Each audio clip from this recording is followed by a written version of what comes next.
Well, it was back in the 1990s that Sheryl Crow wrote in a song, "If it makes you happy, it can't be that bad. If it makes you happy, then why are you so sad?" The common wisdom is that we should feel happy this season. And yet it isn't automatically true, is it? Sheryl Crow clearly figured out that just because we think something should make us happy doesn't mean that it will.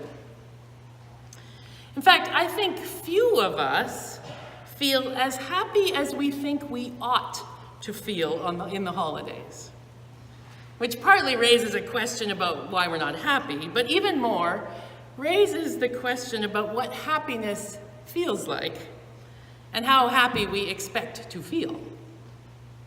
And on a Sunday when we lift up joy, it invites the further question about the nature of joy. So this season at Trinity, we're trying to keep it real and consider not what we think it's supposed to be like or how we expect it to be like, but how it actually is. So how is it, actually? I suspect that for all of us, it's a combination of things. Do you feel happy? Or do you feel tired? Or do you feel sad? Or do you feel anxious? Or do you feel overwhelmed? Or do you feel frustrated? Or do you feel a whole bunch of things, maybe even at the same time? I think, for most of us, it's the latter. So why is it, do you think, that we expect to only feel happy at Christmas? Well, it's not because of the story we celebrate this season. I know that. Before Jesus is born, we hear stories about angels delivering scary, overwhelming messages that turn people's lives upside down. Mary, you're pregnant. Joseph, Mary's pregnant. Joseph, it's census time. You have to pick up your life and go to Bethlehem. Yes, Mary, you may be in labor, but we have no bed, so stay in the barn. Herod, a new king is going to take over your kingdom. Herod's armies go kill all the infant boys. Mary and Joseph run away for your lives. And then today's story is about Anna and Simeon, two people who are nearing the end of their lives. Simeon's words in Luke tell us explicitly that he is looking forward to his death. Both of these faithful people have waited a really, really long time for something to change. And what they get at the end of all that waiting is not a party. It's not a dramatic shift to their lives or the world around them. It's a chance encounter with a family that has come to perform ritual duties. In its time, this would not have been a particularly special activity. It would have been more routine, like your first trip to the dentist. Or what else is something that's good for you, but not something that you necessarily videotape for posterity? Anyway, there would be no real reason for a bystander to feel anything about this at all. And yet, Anna and Simeon experience in this moment an invitation to joy. In much the same way that most of our Christmas stories, with all of their various circumstances and feelings, offer an invitation to joy.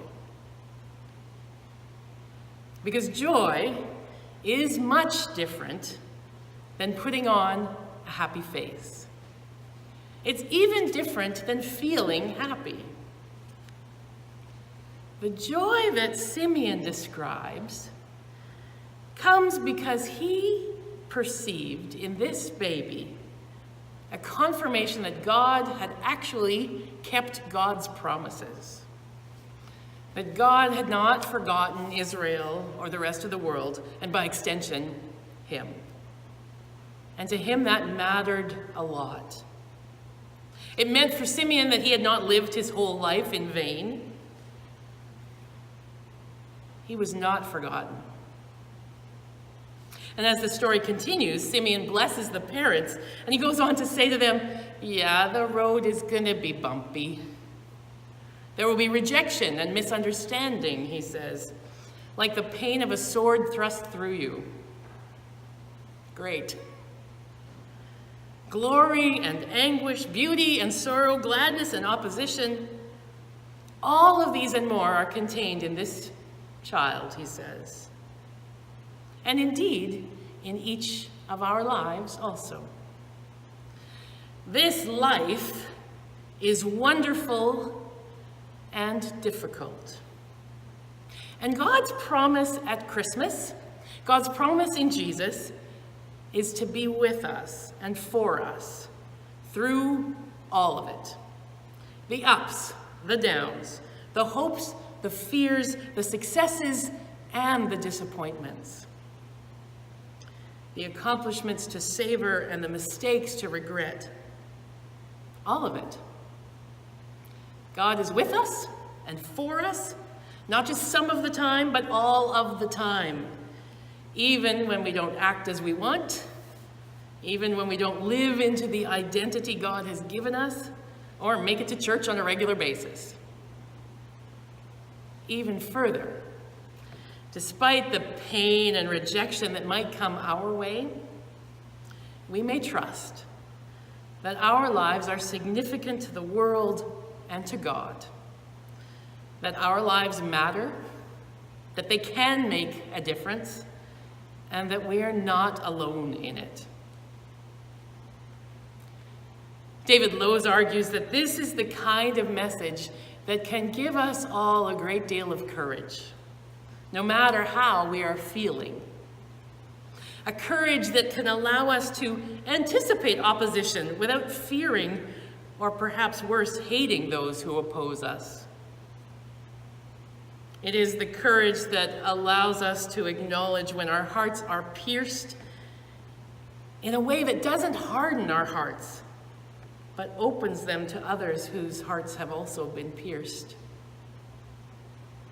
It is a courage that grants the peace of which Simeon sings, leads us to the thanksgiving that his temple companion Anna offers. It is the courage that allows us to continue to love and sacrifice and dare, because it believes that no gifts given in love are ever lost or without meaning. And that, I would argue, can be a joyful existence, if we're willing to see it that way. On the other hand, neither do we need to feel sorry for ourselves if we don't feel always and constantly happy. Indeed, if I really want to cultivate joy in my actual Christmas, I could stop complaining about it. No more complaining about my hectic schedule, or the cats getting into the Christmas tree. No more complaining about having to write Christmas cards or go to yet one more Christmas event. Because as part of this wonderful and difficult life, they invite us to joy and wonder. I attended a conference one time where the guest speaker was Brian McLaren. And he said, you know, we could get better at this. We need to practice our wonder.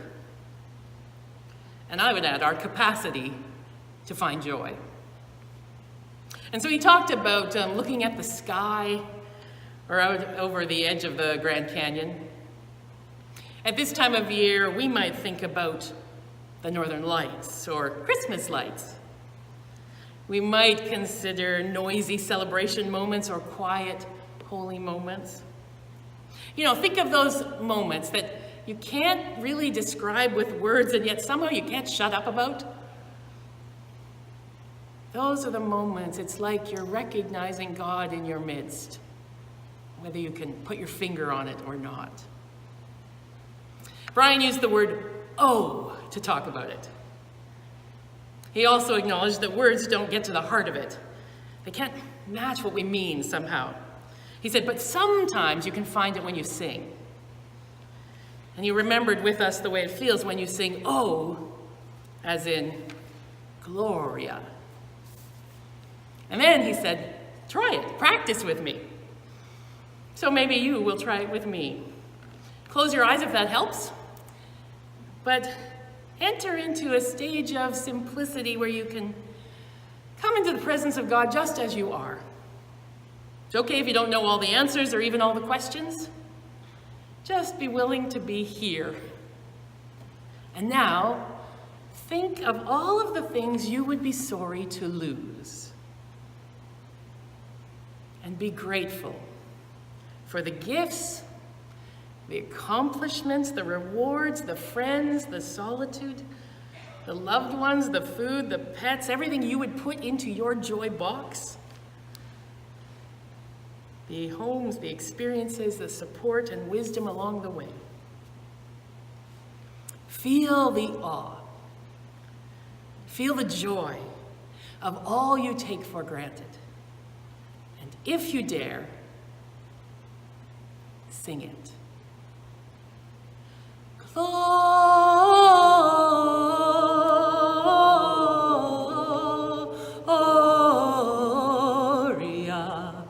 in excelsis Deo. Gloria